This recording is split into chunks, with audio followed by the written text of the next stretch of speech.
আসসালামু আলাইকুম। আমি রফিক বলছিলাম।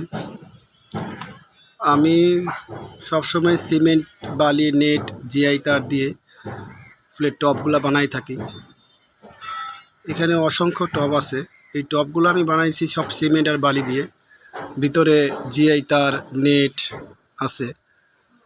এই টবটার সাইজ হচ্ছে যে হাইট হলো যে 11 ইঞ্চি, আর মুখটা বরাবর হচ্ছে যে আপনার 12 ইঞ্চি।